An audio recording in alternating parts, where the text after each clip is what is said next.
Medical astronomy గురించి మాట్లాడుతున్నారు కాబట్టి మెడికల్ ఆస్ట్రాలజీ గురించి, ఆస్ట్రానమీ కాదు సారీ ఆస్ట్రాలజీ గురించి మాట్లాడుతున్నారు కాబట్టి ఈ మధ్యకాలంలో గుండెపోట్లు, లివర్ వ్యాధులు ఎక్కువగా చూస్తున్నాం.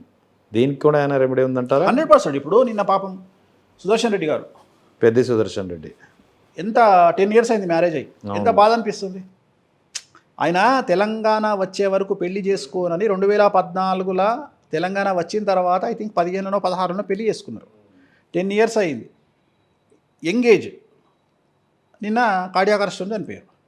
నేను అనే పాయింట్ ఏంటంటే ప్రతి 40 సంవత్సరాలు దాటిన ప్రతి యువకుడికి చెప్పే పాయింట్ ఏంటంటే మీ జాతకంలో రవి కేతువు కలిసి ఉన్నా, రవి శని కలిసి ఉన్నా, లేదా రవి 6వ ఇంట్లో, 12వ ఇంట్లో, 8వ ఇంట్లో ఉన్నా, లేదా ఇంట్లో ఎవరైనా ఏలినాటి శని ఉన్నటువంటి కొడుకులు ఉన్నా, ఏలినాటి శని నడుస్తున్నటువంటి కొడుకులు ఉంటే తండ్రులు, దయచేసి ఇప్పుడు నేను చెప్పినటువంటి సిటీ కరోనరీ యాంజియో అని ఉంటుంది, కొత్తగా వచ్చింది, చేయించుకోండి. జస్ట్ 5 minutesలో అయిపోతుంది. 12,500 తీసుకుంటారు. జస్ట్ సెలైన్ ఎక్కిస్తారు, చేసేస్తారు. సో లైఫ్లో 40 ఏళ్ళ తర్వాత ఎప్పుడు వస్తుంది హార్ట్ అటాక్ అనేది రాసి చేతిలో పెడతాడు. నష్టం ఏముంది? ఎంతో ఖర్చు పెడతాము. ఆఫ్టర్ ఆల్ ఒక గ్లెన్బ్రిడ్జ్ బాటిల్ అవుతే 8,000 రూపాయలు అవుతుంది. 12,500 మీకు మెడిసిన్ ఒకటి వస్తుంది కదా, చేయించుకుంటే తప్పేముంది? సో నేను చెప్పడం మంచి కోసమే కదా. సో ఇందాక మీరు లివర్ ప్రాబ్లం అన్నారు. సో మీకు ప్రతి నెల ఎల్ఎఫ్టీ చేయించుకుంటే 6 నెలలకు ఒకసారి ఎల్ఎఫ్టీ చేయించుకుంటే తప్పేముంది? లివర్ ఫంక్షన్ టెస్ట్ చేయించుకుంటే తప్పేముంది? తిప్పి కొడితే 1000 రూపాయలు అవుతుంది కదా, రైట్? ఇప్పుడు అట్లనే ఇప్పుడు శుక్రుడు నీచంలో ఉన్నాడు. శుక్రుడు నీచంలో ఉన్నప్పుడు ఖచ్చితంగా ప్రోస్టేట్ క్యాన్సర్ వస్తుంది. పిఎస్ఏ అనే టెస్ట్ ఉంటుంది, చేయించుకోండి. నేను స్టార్ట్ చేసిన, నా జాతకంలో కూడా ప్రోస్టేట్ క్యాన్సర్ వచ్చే అవకాశం ఉంది. నేను కూడా లాస్ట్ మంత్ నుండి స్టార్ట్ చేసిన, పిఎస్ఏ టెస్ట్ ఉంటుంది, చేయించుకోండి, తప్పేముంది? సో ఇవన్నీ చేయడం వల్ల, ఇవన్నీ నేను ముందు జాగ్రత్త చర్యగా రాబోయేటువంటి సమస్యల నుండి బయటపడమని చెప్తున్నా కదా. ఒకసారి కుర్చీలో కూర్చొని మనం లేకుంటే, మనం ఉంటే మన కుటుంబ వ్యవస్థ పరిస్థితి ఏంటి అనేది ఒకసారి ఆలోచన చేయండి. ఎవ్వరు లేనప్పుడు చాలా ప్రశాంతంగా మీరు మీ కుర్చీలో కూర్చొని ఆలోచన చేయండి. మీరు లేరు, ఒకసారి ఆలోచన చేసుకోండి. మీరు చనిపోయారు, దహనం అయ్యింది, దినాలు అయినాయి, 14 రోజులకి ఏమైంది, 15 తర్వాత మీ ఫ్యామిలీ ఎట్లుంటుందని ఆలోచన చేయండి ఫైనాన్షియల్గా. అర్థమైందా మీకు? ఇప్పుడు ఒక ఇంటి యజమాని చనిపోయిండు, బిడ్డ కొడుకు పరిస్థితి ఏంది, భార్య పరిస్థితి ఏంది, తల్లిదండ్రుల పరిస్థితి ఏంది? ఒక్కసారి మీరు మీ కుర్చీలో కూర్చొని ఆలోచన చేయండి. మీరు ఉన్నప్పుడు ఏంది పరిస్థితి, మీరు లేనప్పుడు ఏంది పరిస్థితి? మీ దుకాణం మీరు బంద్ చేసుకొని పోతారు. కానీ నేననేది ఏంటంటే అది నిజంగానే కరెక్ట్ టైంలో జరిగితే నష్టం లేదు.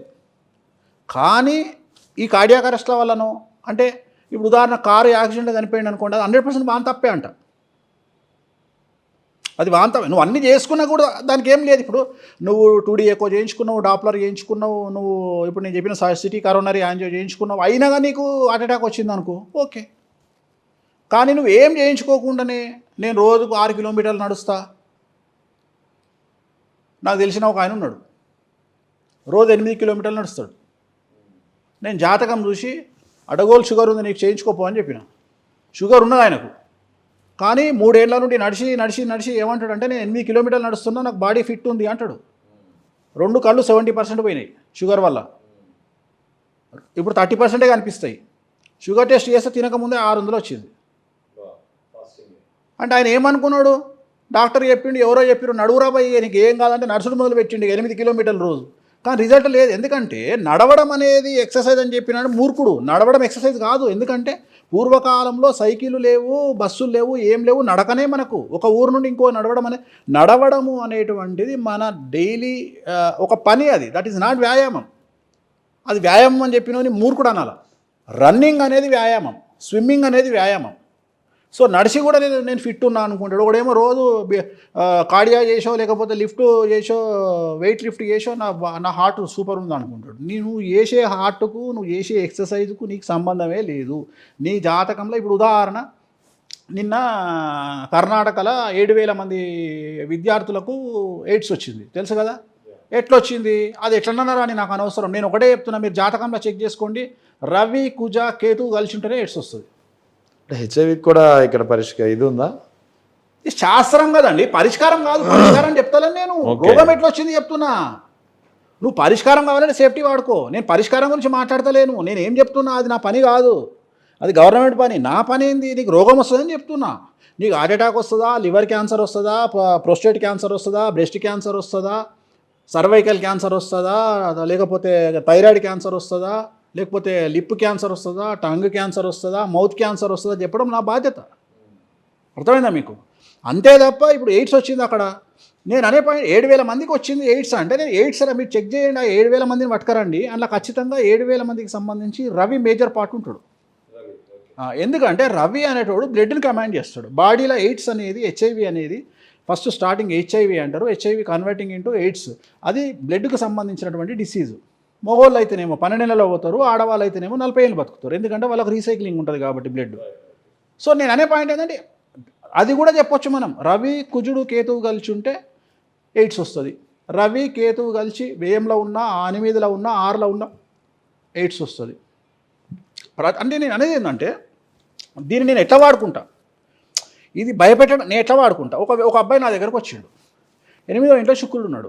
ఫస్ట్ అడిగే ప్రశ్న ఏంటంటే, అరే నీకు గ్యాంబ్లింగ్ అలవాటు ఉందని అడుగుతా. ఉంది స్వామి. మీ నోరు మూసుకొని ఇంట్లో కూర్చో, ఇంకోసారి గ్యాంబ్లింగ్ ఆడకు, బెట్టింగ్ జోలికి పోకు, నీకు ₹1 రాదు బెట్టింగ్లో, ఇంట్లోనే కూర్చో అని చెప్తా.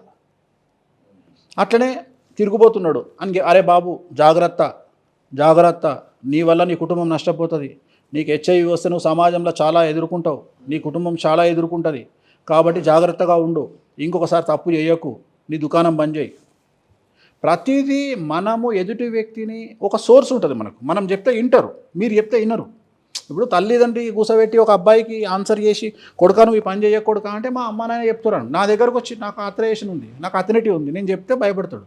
వేణుస్వామి అంటే ఒక ఆస్ట్రాలజర్, నాలెడ్జ్ ఉంది, ఈయన చెప్తే నేను వినాలే అని చెప్పి వింటాడు. అందుకని నేను చెప్తున్నా, నన్ను విమర్శించే వాళ్ళ గురించి వదిలిపెట్టండి, వాడు చెప్పినా అది వేస్ట్, అదే వాళ్ళ గురించి నేను మాట్లాడా, బట్ నన్ను నమ్మే వాళ్ళ కోసం చెప్తున్నా. బట్ ఇక ఈ మధ్యకాలంలో జరిగినటువంటి పరిణామాలు, ముఖ్యంగా మీది ఒక ప్రెడిక్షన్ 100కి 100 కరెక్ట్ అయింది. జస్ట్ ఒక వారం రోజుల క్రితం కాక్రోచ్ జనతా పార్టీ నీట్ నిరసన ప్రదర్శన, ధర్మేంద్ర ప్రధాన్ రాజీనామా 24 hours before I think you have predicted. So me prediction నిజమైంది, ఏమనిపించింది, ఎలా అనిపించింది, అసలు ఏంటి? ఏమనిపించదు. అన్నమయ్య సినిమాలో అన్నమయ్య ఏమంటాడు, వెంకటేశ్వరంతో మాట్లాడుతూ ఒక మాట అంటాడు, నీ నిచ్చెనలతోని పైకెక్కించుడు, పాములతో మింగిచ్చి గుంజుడు, ఇవన్నీ అలవాటే అన్నట్టు మనకు కూడా అలవాటే. ఇప్పుడు జనరల్గా బేసిక్ ఎట్లుంటుంది అంటే, ఇప్పుడు మీరు చెప్పారు సక్సెస్ అయింది అని, సో సక్సెస్ అయిందని ఎవరు వేయలేరు కదా. ఇప్పుడు నేను చెప్పిన ప్రిడిక్షన్ కరెక్ట్ అయింది, ధర్మేంద్ర ప్రధాన్ రాజీనామా చేసిండు అని నాకు తెలిసి ఒక 5 ఛానల్ ఏం చేసినట్టున్నాయి. సో నేను అనే పాయింట్ ఏంటంటే, పొగడకపోవడము ఇవన్నీ నేను పట్టించుకోను. ఎవరైతే నన్ను నమ్మే వాళ్ళు ఉంటారో వాళ్ళు ఆటోమేటిక్గా ఫాలో అయ్యి దాన్ని వాళ్ళు ఓన్ చేసుకొని వేరే రకంగా డీల్ చేస్తారు. బట్ ఇక్కడ నేను అదే చెప్తా. My question is how can you predicted? Yeah okay super. So Dharmendra Pradhan జాతకంలో అర్ధాష్టమ శని నడుస్తుంది. ఆయనది మూలా నక్షత్రం 2వ పాదము. ఆయన జాతకం తెలుసు కాబట్టి ఆయన జాతకంలో ఖచ్చితంగా ఆయనకు అర్ధాష్టమ శని ఉంది కాబట్టి రిజైన్ చేసే అవకాశం ఉంది.